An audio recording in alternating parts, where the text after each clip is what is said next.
حیا جاوید کے ساتھ کشمیر آن لائن دیکھنے والے ناظرین کا استقبال ہے، خلوص برا سلام قبول کریں۔ ناظرین، ڈالتے ہیں آج کی خبروں کی تفصیل پر ایک نظر۔ جموں کشمیر کے ضلع ڈوڈا میں بدرواہ پٹھان کوٹ شاہراہ پر واقع چھترگاہ پاس پر شدید برفباری کے بعد پھنسے 40 فوجیوں اور 20 شہریوں کو بارڈر روڈ آرگنائزیشن نے پیشہ ورانہ مہارت کا مظاہرہ کرتے ہوئے 38 کلومیٹر طویل برف سے ڈکی ہوئی سڑک کو کھول کر محفوظ طریقے سے نکال لیا۔ یہ بچاؤ آپریشن جنوری 26 دیر کی رات تک جاری رہا اور اس میں BRO کی 118 روڈ کنسٹرکشن کمپنی نے حصہ لیا۔ آپریشن اسی دن شروع کیا گیا جب مغربی ہوا کے سبب برفباری نے اس اسٹریٹجک پاس کو مکمل طور پر بلاک کر دیا تھا۔ جمع شدہ برف 5 سے 6 فٹ تک تھی، جس کی وجہ سے 4 راشٹریہ رائفلز کا ایک قافلہ اپنے ہتھیاروں اور ذخائر کے ساتھ پھنس گیا تھا اور کئی شہری گاڑیاں بھی راستے میں رکی ہوئی تھی۔ RCC نے فوری طور پر برف صاف کرنے والی مشینری اور عملے کو متحرک کیا اور سخت سرد موسم میں 40 گھنٹے مسلسل محنت کر کے 38 کلومیٹر طویل سڑک کھول دی۔ اس کے نتیجے میں پھنسے ہوئے فوجی اور شہری محفوظ طور پر نکالے گئے۔ اس آپریشن کے دوران شدید ہوائیں اور حد بصارت کم ہونے کی وجہ سے کام انتہائی مشکل تھا اور 10,500 فٹ کی بلندی پر درجہ حرارت اور ماحول کسی بھی لمحے مہلک ثابت ہو سکتا تھا۔ چلے کلان آخری دنوں میں جلوہ گر، پوری وادی سفید چادر کی لپیٹ میں۔ میدانی علاقوں کے ساتھ ساتھ بالائی علاقوں میں کئی جم کر تو کئی ہلکی برفباری، معمولات زندگی متاثر، وادی کا زمینی و فضائی رابطہ منقطع، آئندہ 24 گھنٹوں کے دوران مزید برفباری کا امکان۔ محکمہ موسمیات 28 جنوری سے تازہ مغربی ہوائیں جموں کشمیر میں ہو رہی ہے اثر انداز۔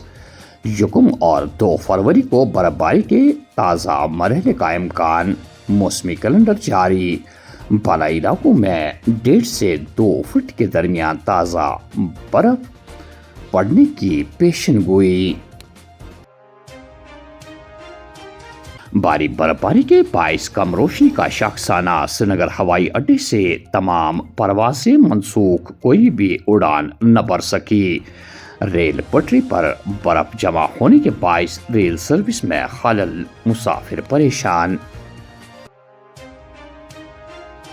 عصری چیلنجوں سے نمٹنے کے لیے بین الاقوامی اداروں میں اصلاحات ضروری۔ آج عالمی نظام میں بڑے ہنگامے ہیں۔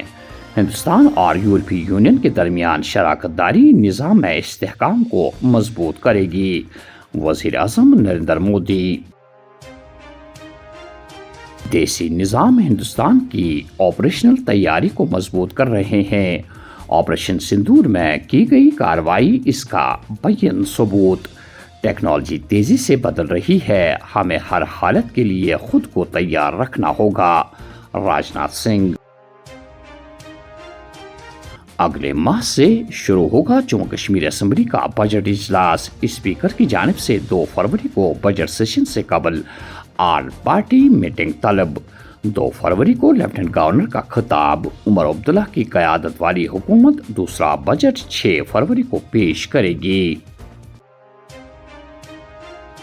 ادھمپور میں المناک سڑک حادثہ، CRPF اہلکار سمیت 4 افراد از جان، متعدد زخمی۔ حادثے پر لیفٹیننٹ گورنر اور وزیر اعلیٰ کا اظہار رنج، دکھ زدہ خاندان سے تعزیت۔ بجٹ اجلاس سے قبل all party meeting, VPG Ram ji act اور SIR پر بحث کے لیے اپوزیشن کے مطالبات مسترد۔ ایک بار جب کوئی قانون قوم کے سامنے آ جاتا ہے تو ہمیں اس پر عمل کرنا پڑے گا، کرن رجیجو۔ مالی سال 2027-28 کے لیے مرکزی بجٹ، نرملا سیتا رمن نئی تاریخ رقم کرنے کے لیے تیار۔ وزیر خزانہ کے بطور یکم فروری کو لگاتار 9واں ریکارڈ بجٹ پیش کریں گی۔ مسلمانوں کو نشانہ بنانے کے خطرناک رجحان پر بریک لگائی جائے، آئین اور جمہوری اداروں کے تقدس کو برقرار رکھنا وقت کی اہم ضرورت، ڈاکٹر فاروق عبداللہ۔ اور آخر میں یہ خبر کہ شمالی کشمیر کے بیشتر علاقوں میں تازہ برفباری کے بعد گریز بانڈی پورہ سڑک پر گاڑیوں کی عام رفت پر روک لگا دی گئی ہے۔ تو ناظرین، یہ تھی آج کی خبروں کی تفصیل۔ دیجیے میزبان حیا جاوید کو اجازت۔ اللہ حافظ ناصر۔